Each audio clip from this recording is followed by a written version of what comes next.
Welcome to another SOS We Are Community podcast, sharing current news and information with the community we serve.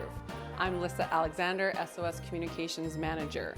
So, patio studio on location here at the Community Services Center. This is the toy shop. We're going to take you inside. This is where the wishes and dreams of local children come true. So people can register for our Christmas program and access it if they need help getting toys for their children or grandchildren. And the program also provides local grocery store gift cards so that people can choose food that is important to them over the holidays. So now we're going to go inside the toy shop. We're going to meet one of our volunteers who's been assisting for several years, and she's going to give us a bit of a tour.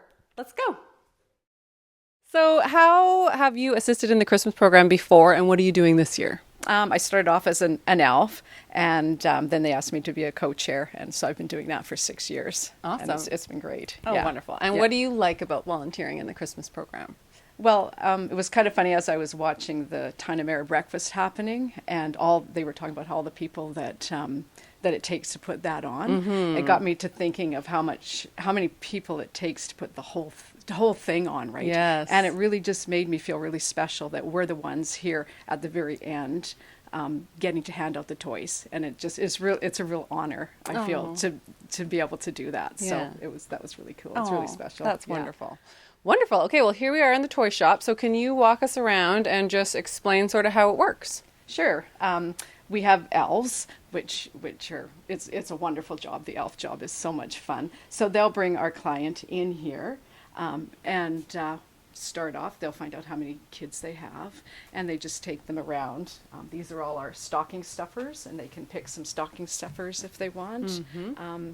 And all the girls' stuff is along here. And as you can see, it's overwhelming when our clients come in here. It's overwhelming, right? Yeah. And so the elves are great at kind of putting them at ease and helping them pick out their toys. Nice. And it's fun. That's great. And then it's divided into age-appropriate areas. So can you walk us through and show us a little bit of that? Sure.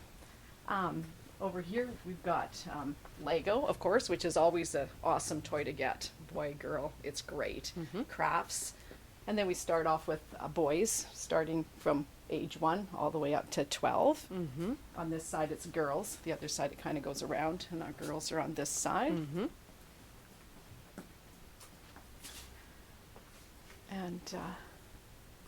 And then we've also got books and games. So every family gets to take home a book or a game, and books and stuffies. Everybody gets to take a stuffy home as well, which is awesome. And what kind of reaction do you get from parents when they come into the toy shop? Not every parent wants to be here, right? Mm-hmm. I mean, some people have to be here, and sometimes it's really hard to ask for help, and that makes me emotional.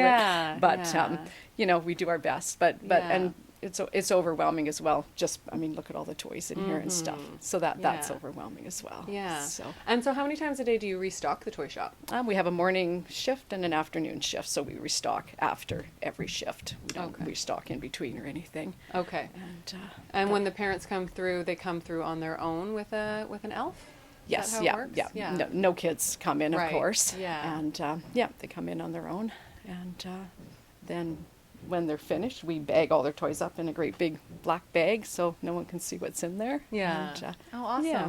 And on this side we have our teen boys and teen girls. Yeah.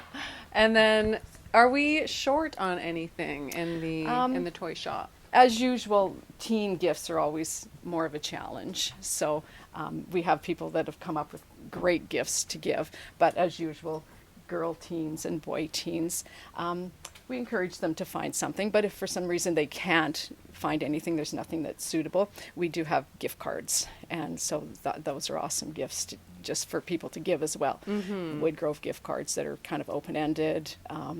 So we're able to give maybe a gift card or something to the teens. Wonderful. Yeah. And so, you mentioned a couple of gift ideas for teens. Is there anything else that you can think of that is popular for teens? Yeah. We have everything from pajamas to blankets to makeup to skincare to there's a variety of craft stuff. Yeah. The boys, like I said, the boys are always a bit more challenging. Earbuds. Earbuds, yeah.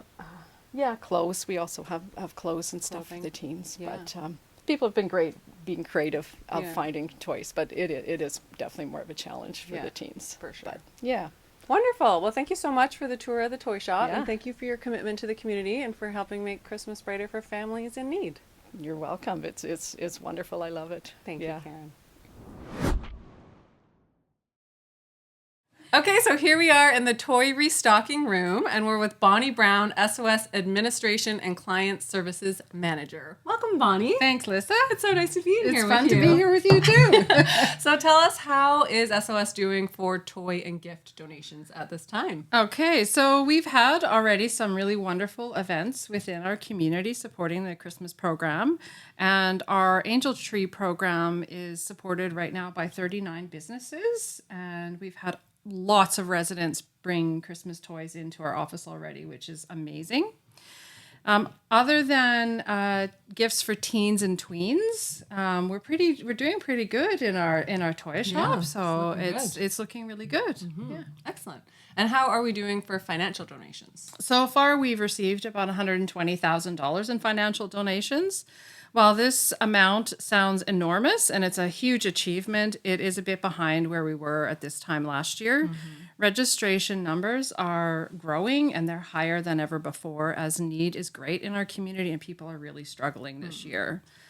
Unfortunately, we believe that the postal strike is also having an impact on our incoming donations.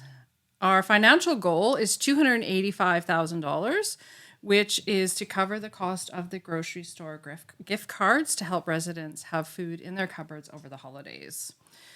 We are hopeful and optimistic that we will achieve this goal. Okay, and then how can people support the program? People can donate through our website, they can call our office, or they can come into our Community Services Center in Parksville during business hours. Awesome. And what about if somebody needs to access the program? How do they do that? Low-income residents can drop in to register Monday to Friday from 9:15 to 11:30, and again from 1:15 to 2:45.